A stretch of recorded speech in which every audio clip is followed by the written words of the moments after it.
There is something to consider. If Praise does renege, which is highly probable, after this whole dude is done here, he will he will finally have a negative social credit score, and I can think of no one who deserves it any better. Dave and I are of the same mind that this is just the beginning of whatever this is. And you're right, William. I agree with you. This is some sort of weird damage control attempt by now diffusing it, calling it skits. I mean, come on.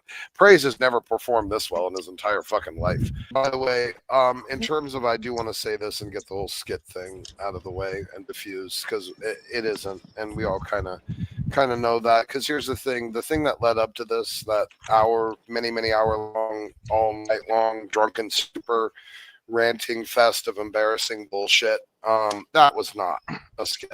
That was a display No. of pure alcoholism and substance abuse. That's what that was. So everything flowing after that needs to align in my mind to make sense that that was not a skit. So doing something to call what was very clearly a very real display of substance abuse in a public setting with no prick to the conscience of how shameful and damaging it actually was, and then addressing that, but calling the addressing of it a skit when it was so clearly, you know what I mean? Thing, by the way, I notice is that's very common with this general hate cult is that whenever they do really illegal things or whenever they try to perform damage control, they'll try to label something as a skit or parody because they think delusionally, well, if I label it as a skit, that makes it not illegal.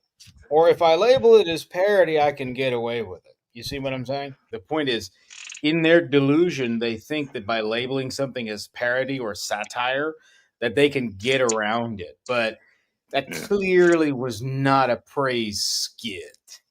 I mean, we've seen what praise does with skits. It's usually pretty disgusting. This was not a skit. It's almost like praise forgets that he does do skits, and they're usually pretty juvenile, perverse, disgusting things. This wasn't a skit. I mean, definitely, my opinion. I'm not. You can't really unconvince me of this. I think you're about to start seeing the sparks fly to some level, and if not, this is likely going to instigate it. It's no secret that at one time, for several years, dude and I were friends. So seeing this, I'm not laughing. I mean, this is sad. This is exactly what I warned dude not to do, and that he was slowly and surely becoming over time. I sincerely hope that God gives him repentance as well as that he receives both addiction and psychological counseling.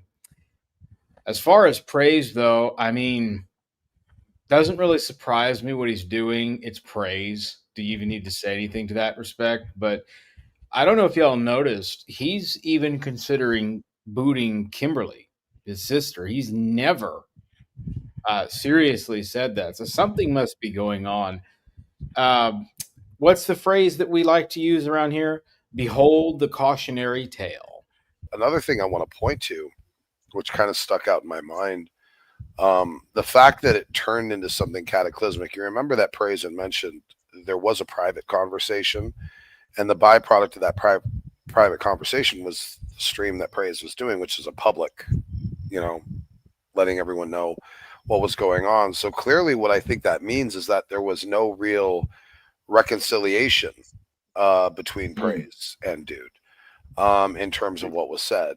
And I think that is the reason for Praise doing the stream.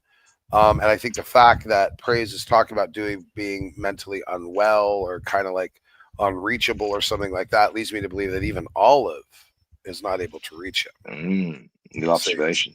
Yeah. Which means, and you heard Praise at some point say there is some strain in this between him and Olive. And if he's having some sort of collapse, if you will, then that is a good sign that Olive isn't even able to reach him, which means there's some sort of strain there as well. So the whole pod situation seems to be collapsing. And of course, Olive is torn between her brother and her lover, as an unfortunate situation for her. But it was a foolish thing to indulge this to begin with. I mean, And clearly there is some strain on their relationship with Olive and Dude.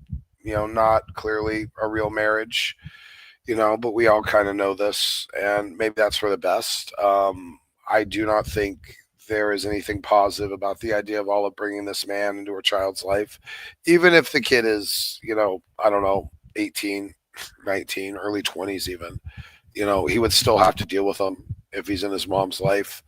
And wanting to bring this type of mess in its current state into the mix, and Olive probably, I would hope, deep down knows this, and this is one of the things that she's struggling with and dealing with to try and overcome, and figuring out the decisions that she has to make, which probably, I'll admit, I'll give her credit, are probably tough decisions to make.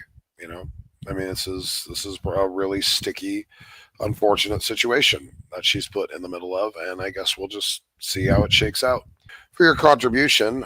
Thank you to everyone. I probably will at some point here, because StreamYard is so stupid expensive, add a Venmo link to some of these at the bottom. So if you guys want to contribute, at the very least, a few bucks maybe to kick in for StreamYard, I'd appreciate it. That's really all I ask for. To maybe just, as much as I love doing this, and I don't really expect to ever necessarily make money off of it in any real profit type of way. I think the spiritual riches that emerge from this are generally more important to focus on anyway.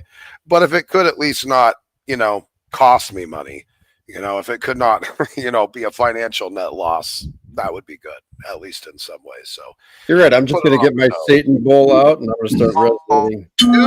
Dude. Whoa. Whoa. That scared the hell out of me.